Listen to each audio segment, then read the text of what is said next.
दरम्यान आणखीन एक महत्त्वाची आणि मोठी बातमी येते। बातमी नाशिकची आहे। सर्पमित्राला सापाने चावा घेतल्याची बातमी आहे। नाशिक मधल्या जंगलामध्ये सर्पमित्र हा साप सोडायला निघाला होता, तेव्हा या सर्पमित्रालाच साप चावला। सर्पमित्र तुषार गोसावीची प्रकृती ही अत्यंत चिंताजनक मानली जाते। तुषारवरती जिल्हा रुग्णालयामध्ये उपचार सुरू आहेत।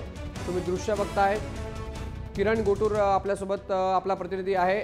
किरण, तुषार या सापाला सोडायला जात असताना जंगलामध्ये या सापानेच चावा घेतलाय। कोणत्या जातीचा हा साप होता आणि तुषारची प्रकृती कशी आहे?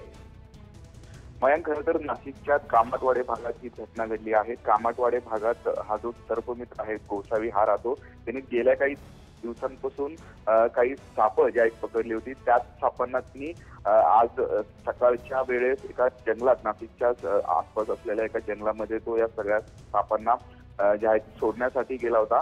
पण त्यातला एक जो आहे तो विषारी साप आहे, पण त्या जातीचं नाव अद्याप कळालं नाहीये। तो विषारी सापाने अचानकपणे या सर्पमित्राचा चावा घेतला आणि या घटनेमध्ये हा जो सर्पमित्र आहे तो गंभीर जखमी आहे।